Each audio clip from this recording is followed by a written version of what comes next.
Okay.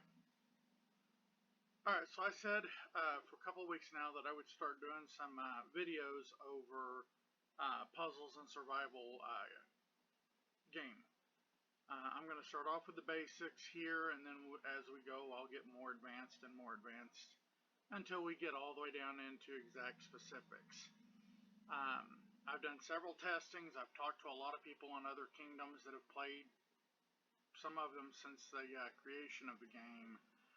Others have played for a year or two, and I'm going to pass on the information I have found.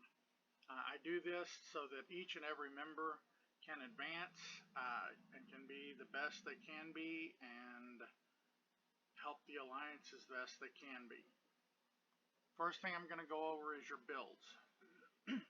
Mine's a little wacky, but that's simply because I hadn't talked to people at that point in time, and I just haven't taken the time to go through and clean it up. You want 4 virology labs, especially until you get into your 20s. This helps give you a steady and constant growth of hero material to advance your heroes with, so that you can grow your heroes at a steady pace. You only want 2 to 3 farms. As you get up towards level 20, food really doesn't become an issue because you get plenty of food. You only want 2 to 3 lumber mills. As you see, I have 2.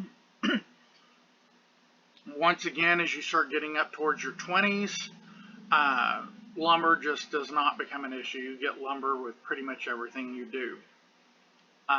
Boot camps. Boot camps is super, super important. You're going to want a lot of boot camps, and you're going to want a lot of infirmaries. Currently, as you can see, I have 2, 4, 5, 6, 7, 8, 9, 10 boot camps.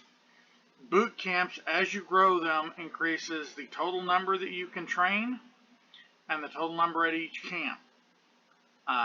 It also increases your might by a pretty good little chunk here. As you upgrade them, it increases your training speed, meaning that you can train more soldiers faster. Infirmaries, as you can see, I have 3, 4, 5 infirmaries. I have these infirmaries because with your infirmaries, how many wounded soldiers you can have before you start incurring permanent loss. You have your standard infirmary, your alliance infirmary, and your deep healing center.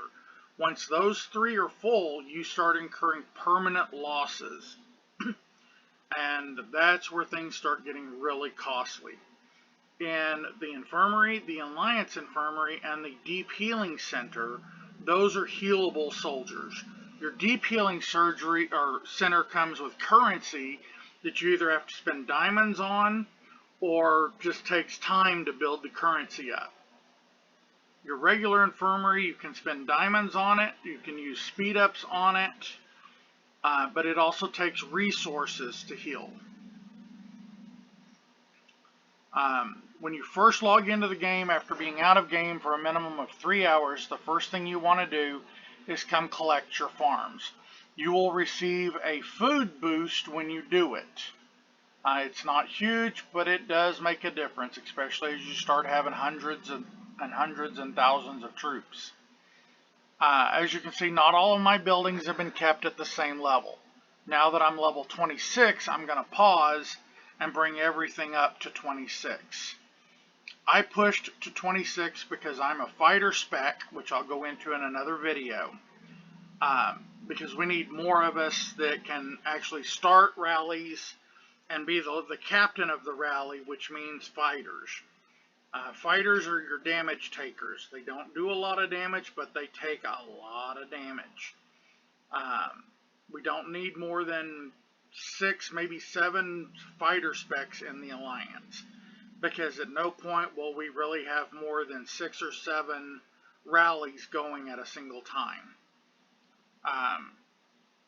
Everybody else should really focus on shooter or rider.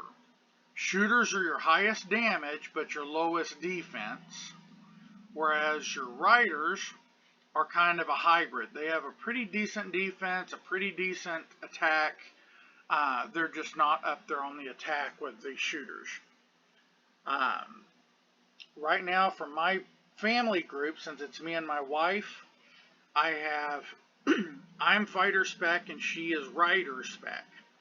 I've considered having her switch to shooter, but at this point in time, I'm just going to keep her as rider. This really comes into play when you hit level 19 and higher, is where specs really come into play.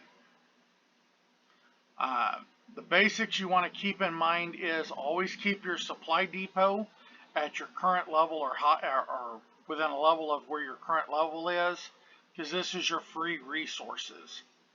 You get these resources, so you get a certain number of them free every day. Second thing, don't cap out on stamina or energy.